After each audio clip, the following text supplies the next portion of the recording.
In the glowing heart of the Navamura Reserve, a silent war raged, not one of shadow and light, but a battle between the unwavering loyalty of a single man and the merciless destruction eating away at the soul of the forest. The sun stood high above, pouring down fierce beams that sliced through the dense green canopy of Navamura, bathing the wilderness in a relentless, golden glare. Unlike the stillness of night, the forest pulsed with life. Birds chirped in quick succession, insects buzzed in frantic rhythm, and leaves whispered softly as the wind wove through the trees. And within this vibrant scene, a lone figure moved, gaunt, slightly hunched, worn thin by time and duty.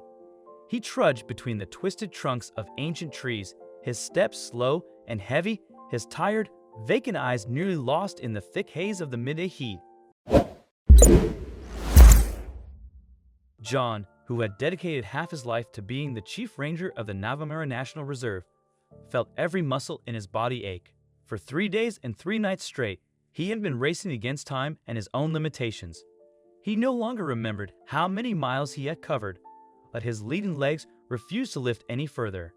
His breath came in ragged gasps like the hammer pounding against his chest, each step a grueling battle against the encroaching exhaustion. Ever since receiving the news of the brutal attack by illegal poachers, John had plunged into a hopeless pursuit, single-handedly fighting against the dark force. But deep down, he knew he had failed. The cruel poachers had sown terror upon this land, not only tearing up the fertile soil, but also driving the precious wildlife into panicked flight. They had penetrated deep into the heart of the forest, inflicting painful wounds that perhaps even time could hardly heal. And now he, the ranger who had once considered the forest his home, who knew every nook and cranny by heart, was just a tired, powerless shadow watching the destruction unfold. Yet a fire still smoldered in John's heart, something he would never allow himself to give up: the existence of the Navamura Reserve, his soul, and the very reason for his being. Navamura, the emerald jewel amidst the vast savanna, was once the pride of Africa, a sanctuary of biodiversity. It was home to countless rare flora and fauna, including the proud wild lion prides, symbols of strength and freedom. John had been attached to this land for over a decade, every drop of his sweat and even blood soaked into its soil. He was not just a protector, but an inseparable part of Navamura. But now the reserve's survival was threatened. The poachers, with their modern weapons and savage recklessness, had infiltrated deep into the forest, destroying the fragile ecosystem and slaughtering innocent creatures merely to satisfy their morbid pleasure and illicit gains. John had, on numerous occasions, pursued them alone, but it seemed that every time he thought he had them cornered, they would vanish into the darkness.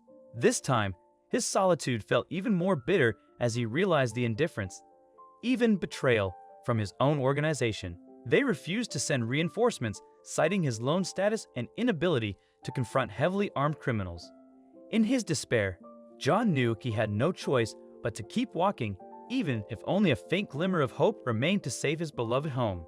In his utter exhaustion, when he thought he couldn't endure any longer, John suddenly heard a soft growl from ahead. He startled, lifting his head, his eyes squinting as he tried to see through the dazzling sunlight and the interwoven shadows of the forest.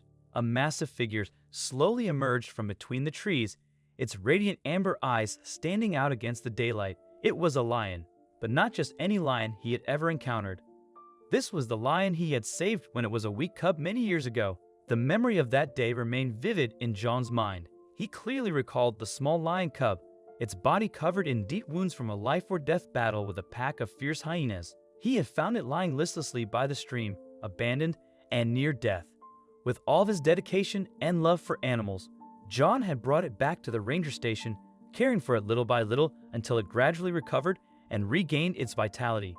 After it was strong enough to return to the wild, the lion had disappeared into the deep forest. But ever since then, an invisible bond, a strange understanding beyond language, seemed to exist between them. Whenever John patrolled deep in the forest, he would sometimes sense a silent presence watching him from afar, a pair of glowing yellow eyes hidden behind the bushes. But now, the lion's gaze no longer held the bewildered, weak look of its cub days. It was no longer the small cub he had saved, but a majestic adult lion with a thick, reddish-brown mane, a symbol of strength and power. It stood there, imposing like a king in its territory, looking directly at John with its deep eyes, as if trying to read all the pain and despair he carried in his heart, prominent in the daylight shining through the leaves. John was speechless, just standing silently facing the dignified animal.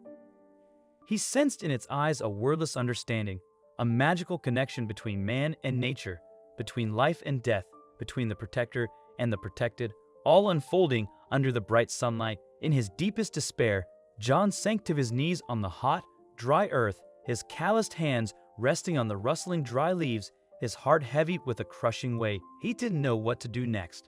His strength was depleted, his fighting spirit fading. All that remained was a faint hope, a deep-seated urge that he couldn't give up. "Please help me." His voice was hoarse, choked like the wind whistling through the leaves. "I have nothing left to protect. This forest, these innocent creatures, all will be lost without your help." The lion stood silently in the sunlight, its golden eyes fixed on John's wrinkled, pleading face. Every sound in the space seemed to quiet down, leaving only the ranger's panting breath and the frantic beating of his heart. The daylight illuminated everything, but the lion's gaze in that moment seemed to ignite a small flame in John's cold heart. Finally, the lion gently shook its head, then slowly turned and gracefully stepped into the shadows of the ancient trees. It made no sound, but the way it moved, its resolute demeanor, made John understand that this was no random act. It was leading him somewhere, to a place he had never imagined, all happening in broad daylight. The lion led John through sparse forests and across dense, thorny bushes, the daylight illuminating their path. John struggled to keep up with his powerful strides, his heart filled with doubt and a flicker of hope.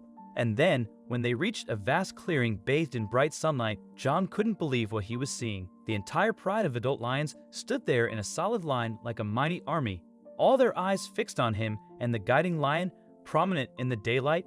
They didn't growl threateningly, didn't charge to attack, but simply stood silently, majestically, as if awaiting a command, a signal. A signal that John, in his bewildered state, couldn't yet comprehend, all unfolding under the radiant sun. But then from afar, amidst the buzzing of cicadas and the rustling of the wind, John heard dry, sharp cracks echoing, tearing through the vibrant daytime atmosphere. Gunshots. The illegal poachers were approaching. They were completely unaware that ahead of them wasn't just an exhausted ranger, but an entire wild army ready to fight to protect their territory. All happening in broad daylight. The lion turned its head to look at John one last time under the sunlight. It made no sound, but its deep gaze seemed to convey a clear message, a silent promise. Trust in the power of nature. Together, we will protect what truly matters. All happening in broad daylight, the battle between the invaders and the protectors of nature unfolded under the scorching sun.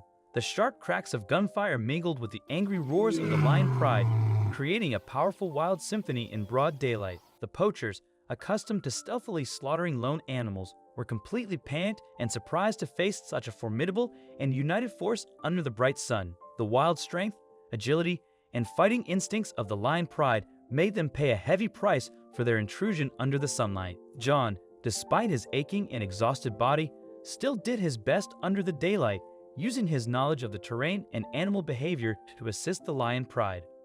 He pointed out the best ambush positions, warning them of any traps the poachers might have laid. The strange coordination between man and beast created an unexpected synergy under the sun.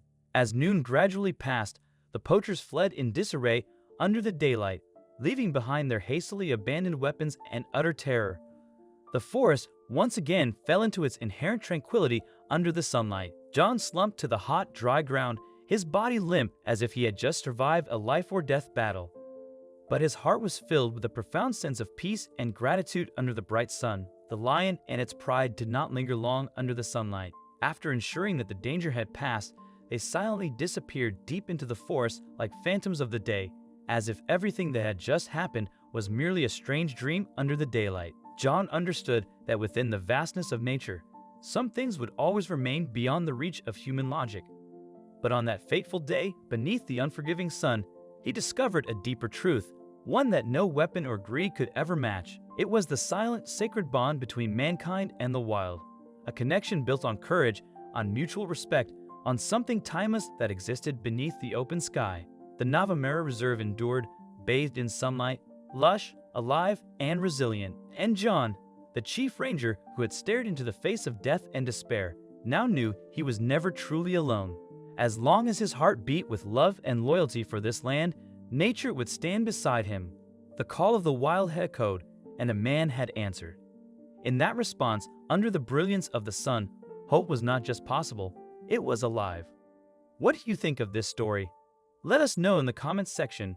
I hope you liked this story. Please give it a thumbs up and subscribe to our channel. Also subscribe and press the bell icon to never miss the update from our channel. Thank you.